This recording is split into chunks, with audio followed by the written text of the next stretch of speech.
What's going on, everyone? Welcome to another episode of Anime Ride Along. Today we're going to be talking about if HiDive is worth it in 2024. I recently did a video talking about Crunchyroll, if they're worth it, which I still think they are, despite everything that they got going on. And so I figured I'd do one talking about HiDive because they have a lot going on too, but they're kind of competing with Crunchyroll in a unique way. So let's talk about it and let's just hop right into it. So, HiDive, let's talk about it. Is it worth it in 2024? Why don't I just answer it right from the get-go? Yes, I believe HiDive is worth it. For the price to what you get, it's definitely worth it. Oh my god, oh my god, oh my god! I mean, without having to, go in one piece everything and haha to my joke. It's like a running joke for me. Anyway, and having to deal with all those ads and pop-ups, I think it's for less than or at $5 a month. That's not a bad price. I recently did a video with Crunchyroll and how they're constantly raising their prices. I haven't seen HiDive raise their price.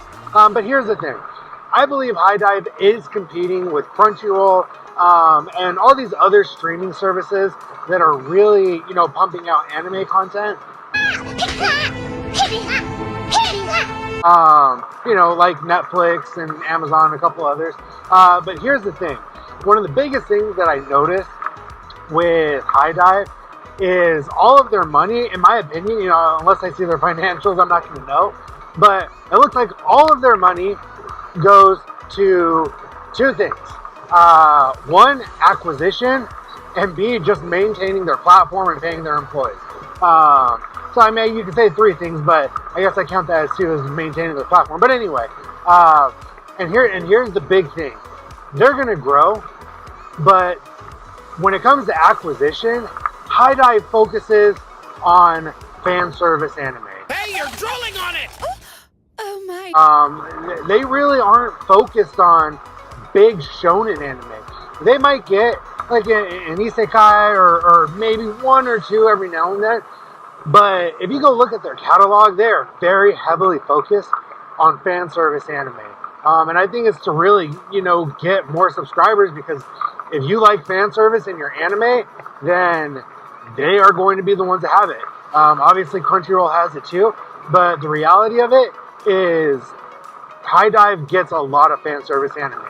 I mean, just this summer season, they have, Plus Size Elf. They have 2.5 Dimensional Seduction.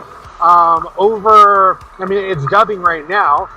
This was last season, but they have Chain Soldier.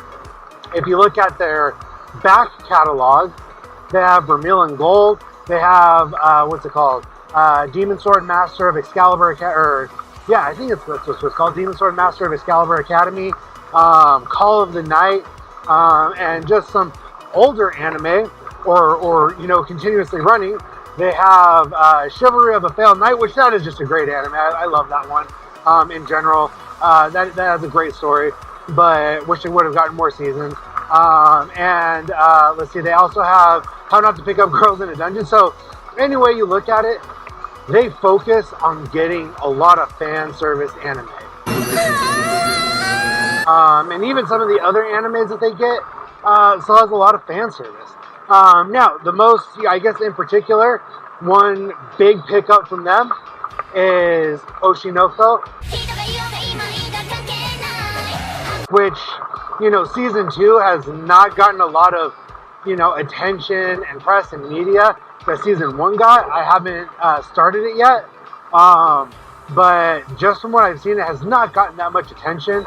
But that is I just splattered a bug, a stink bug. Anyway, they got Oshinoko, and they also have I Parry Everything, and my instant death ability is overpowered, or whatever that one's called. So yeah, HiDive, they're worth it because they get the anime that you want to watch that has a lot of fan service. Some of them have great stories, like Call of the Night. That's one of my favorites. I love Call of the Night, but again, a lot of fan service. So if you like that, then HiDive is great. $5 a month, and I feel like that's one of the biggest ways that they are competing with Crunchyroll. They are just getting these fan service anime. Here's going to be the big thing.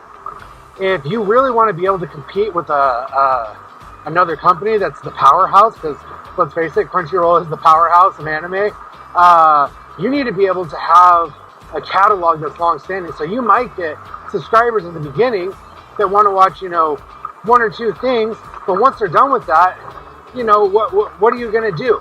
If you have one type of anime and there's people who only like that type of anime, great. But what about the ones that want to go watch a shonen anime, an adventure anime, a romance anime, X, Y, and Z? You want to go into a back catalog, they're not going to have it.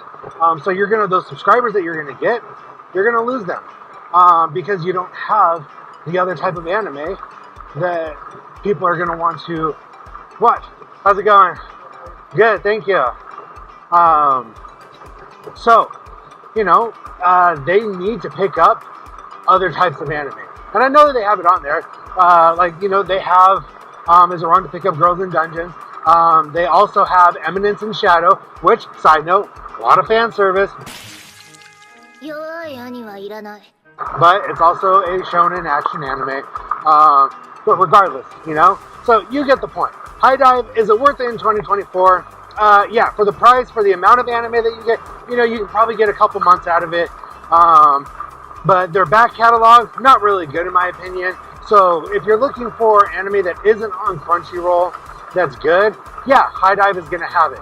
And here's a big issue with HiDive that I have, is that they take forever to do their dubbing. If she's Japanese, I want to thank her people for my cool game console! Arigato! Oh yeah! But if you're just a casual, when you have time or at night before you go to bed, it's definitely worth it. It's definitely worth it. So yeah, do that with, do with that information as you will. Go check it out. They definitely have some good anime on there. But regardless, keep watching your anime. They've got some good stuff going on right now. What are you watching? What's something that you recommend that maybe people don't know about? Because everyone gets caught up, and then we're just like, well, what do we watch? So drop an anime that you recommend that people should check out. Thanks for watching, and we'll see you in the next video.